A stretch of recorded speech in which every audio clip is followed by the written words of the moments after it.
So jou demand, jou vraag, gaan ons nou kyk wat gebeur by die vlak van prys 1 na die vlak van prys 2 toe. With the increase of price, quantity 1, moving up to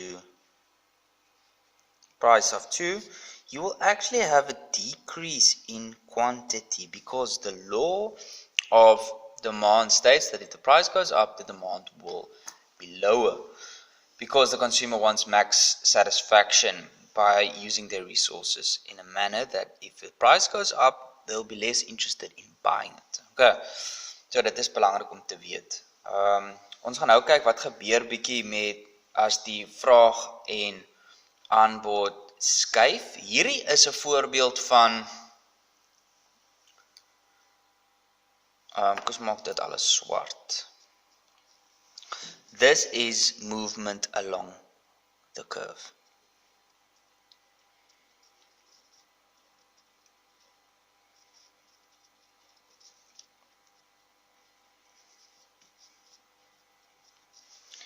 Wanneer jy het movement of the curve,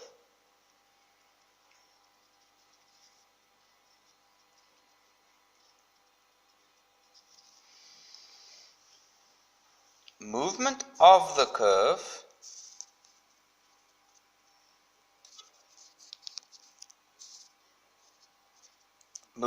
curve will result in something a bit different. So let's look if you, let's just write this here. Okay, so you guys can see it. If you have movement of the entire curve, you'll have a new demand or new supply. Like we used the example of Oudtshoorn with the ostriches. Because we have a lower supply, we had a higher supply because of the disease that affected them.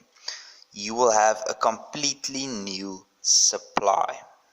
Okay, because it's not the price that influenced, if you look here on the top, it's not the price that influenced demand and supply.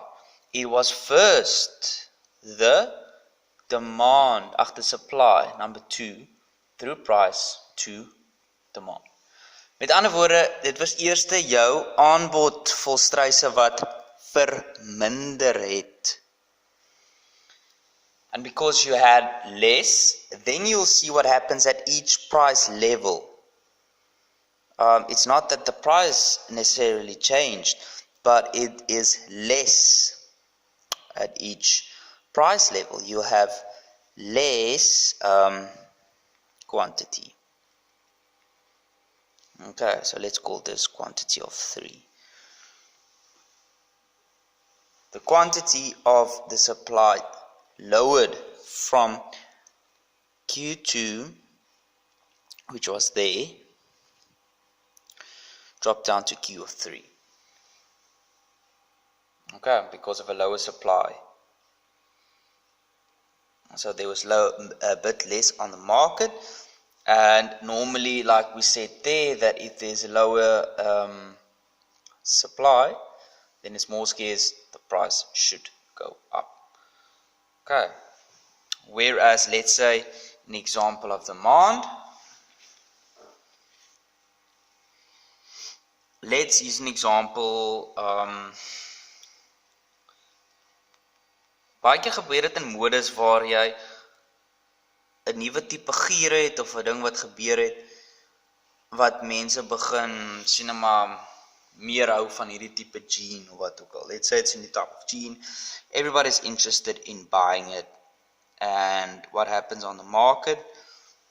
First, here we'll have that it was the change in demand. Die vraag het vermeerder. So even at the price range of 2, with a totally new curve, because it was movement of the curve, then you'll have movement from Q2 to Q3. Okay, so, but this is going into specifics. I just want you to understand the theory behind it. Okay.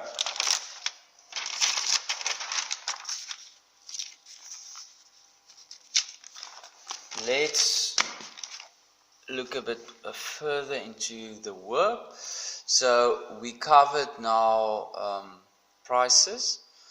I want us to focus on relative prices. Okay, relatiewe pryse.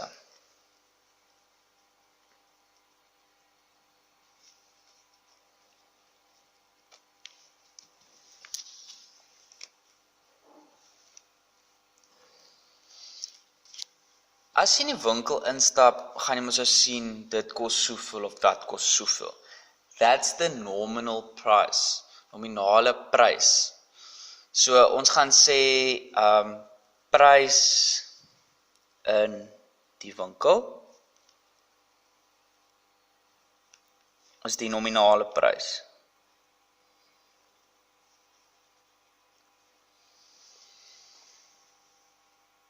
En ons weet dat soms gaan jy shop for bargains. Okay, that's why we also, if you look at having sales, you will have a sale because it's a lower price, more consumers will buy it.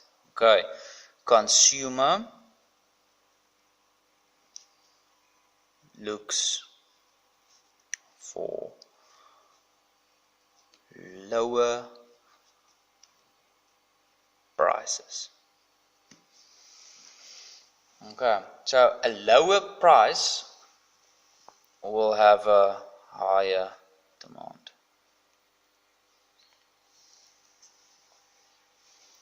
So this shopping for bargains basically is what we call relative prices. When we as consumers compare nominal prices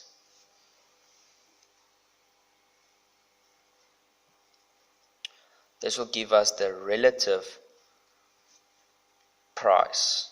Okay, relatief tot hierdie produk het dit goedkoper geraak.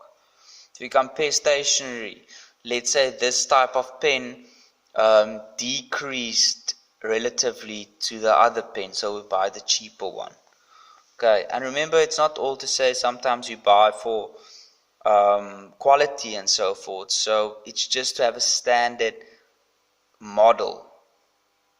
Okay, so the standard model says for the lower price, you will buy more of it. Okay, so that's relative prices when we compare nominal prices in the shop. Okay, so now looking a bit more into detail,